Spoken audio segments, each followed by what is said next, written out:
बिस्मिल्लाहिर्रहमानिर्रहीम अस्सलाम वालेकुम। अब असल कहानी सामने आ रही है और वो बड़ी ख़तरनाक है भारत के लिए।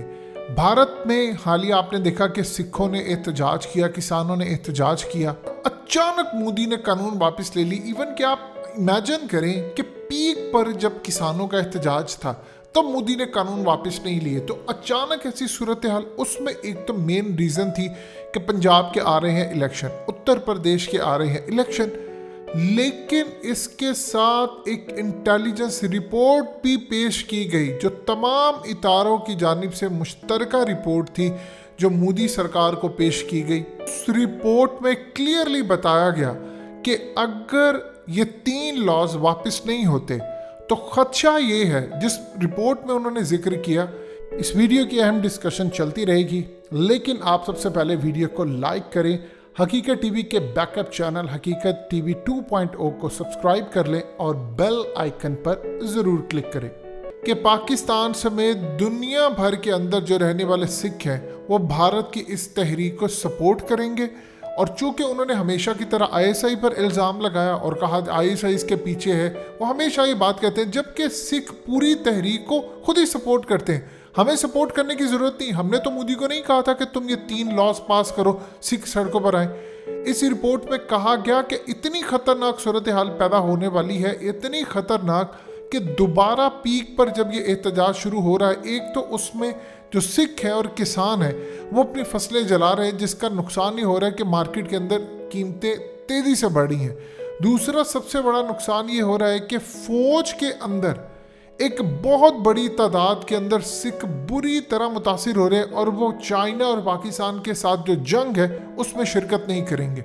नंबर 2, उसमें जो अहम बात जिसकी तरफ पॉइंट आउट किया गया कि पंजाब की पुलिस, जी हाँ, इंडिया के पंजाब की पुलिस जो कि सिखों पर ही मुश्तमिल है, उनके अंदर बगावत के इतने ज़्यादा एलिमेंट्स हैं कि उनका कोई बाप किसान है, कोई चाचा, कोई दादा, कोई वो हर कोई इस वक्त पूरी तरह तैयार है मोदी के खिलाफ। और ये बड़ी बगावत इस लेवल पर जन्म ले रही है कि पूरे का पूरा भारतीय पंजाब अलग करने की जो तहरीक है, जिसको खालिस्तान का नाम देते हैं, ये अब संभल नहीं पाएगी। अगर ये मामला यहाँ ना रुका तो पंजाब को हम खो देंगे, और अगर पंजाब को खो दिया तो फिर समझ लीजिए कि भारत के लिए बचना नामुमकिन है। लिहाजा आपको सोच समझ कर फैसला लेना होगा। अगर सलामती आपके लॉस की इस सूरत हाल में बचती है कि आप इन लॉस को वापस ले सकते हैं तो आप इसको फौरी तौर पर ले लें, वरना भारत के अंदर एक नया भारत खड़ा हो जाएगा। ये वो इंटेलिजेंस रिपोर्ट थी। असल में मामला ये हुआ है कि खालिस्तान की जो तहरीक है उसके रेफरेंडम ने कर दिया है ज़बरदस्त काम।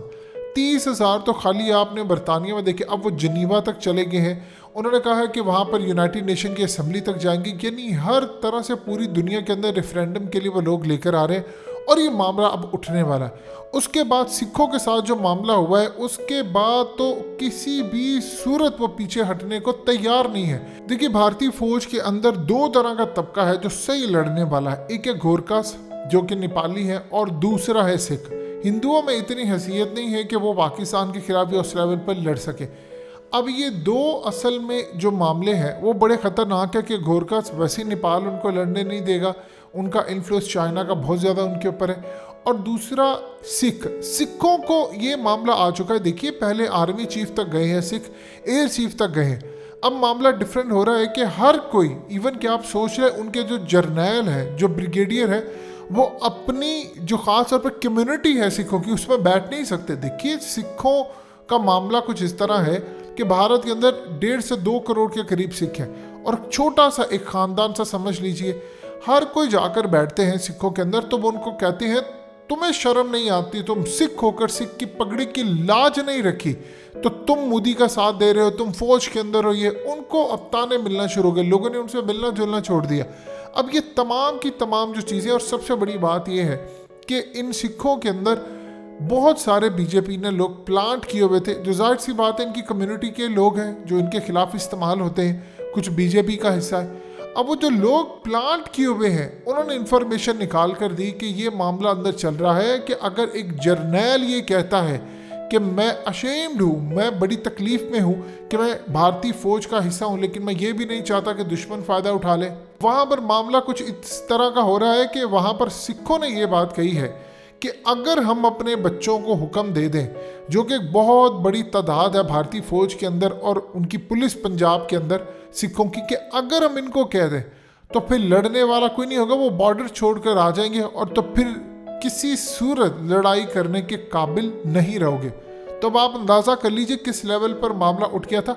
अब ये जो रेफरेंडम का मामला है, इसके बाद ये चीज़ें यहाँ नहीं रुकने वाली। अब आप देख लें कि असद ओवैसी ने भी ऐलान कर दिया है कि मुसलमानों को उन्हें सड़कों पर लेकर आना है। इसके बाद आप देखेंगे कि आहिस्ता आहिस्ता भारत के अंदर दलित जात भी उठ जाएगी। ये तमाम के तमाम लोग वो उठना शुरू हो जाएंगे। जब इस लेवल की बगावत हो जाएगी, मोदी किस किस को कुचलेगा? आप देखें, जब पूरा भारत सड़कों पर आ जाएगा। देखिए, उससे पहले भारत के अंदर तहरीकें थी, उस लेवल की नहीं थी। कश्मीर का ही मामला था और खालिस्तान का मामला इस लेवल पर नहीं रहा। लेकिन मोदी ने आकर जो कानून पास करने, जो इनके खिलाफ मामला करने, आप यहाँ से अंदाज़ा कर लीजिए कि अरविंद केजरीवाल इस वक्त इतना स्ट्रांग हो चुका है कि पंजाब के अंदर कांग्रेस को बीट करके वो हुकूमत बनाने की पोजीशन में आ चुके हैं। यानी लोग और सिख पीछे भी जो रह चुका है, उनको भी पसंद नहीं करे, चाहे वो कांग्रेस है चाहे वो बीजेपी है। अब वो ये देख रहे हैं हमें नई क़यादत चाहिए।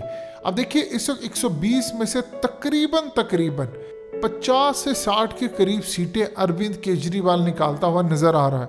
और अगर उन्होंने अपने साथ किसी को अलायंस में रख लिया या कुछ कर लिया तो वो पंजाब पूरा स्वीप कर जाएंगे।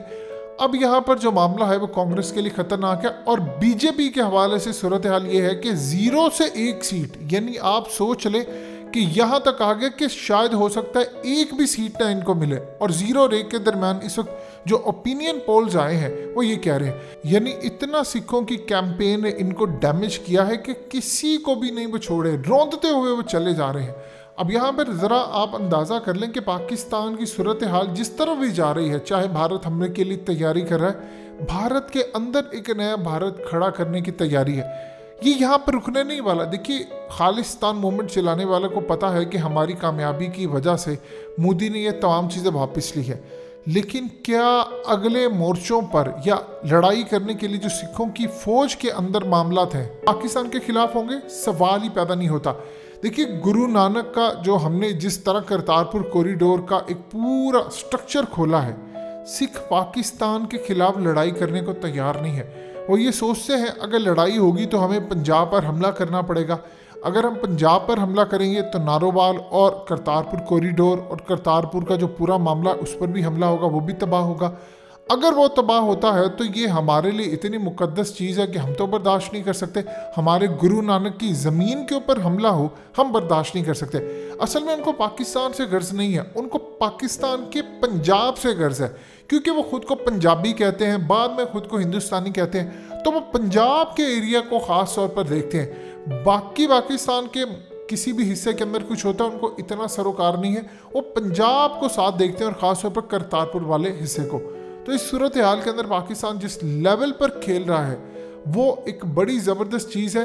लेकिन भारत के अंदर अब मोदी सरकार को अंदाज़ा होगा कि आहिस्ता आहिस्ता उसके पैरों तले ज़मीन निकल रही है।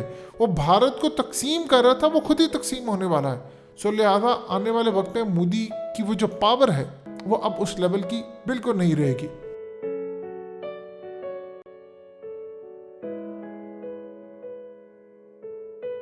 हकीकत टीवी के बैकअप चैनल हकीकत टीवी 2.0 को सब्सक्राइब करना मत भूलिए। वीडियो को लाइक करें, शेयर करें और कमेंट सेक्शन में अपनी राय का इजहार ज़रूर करें।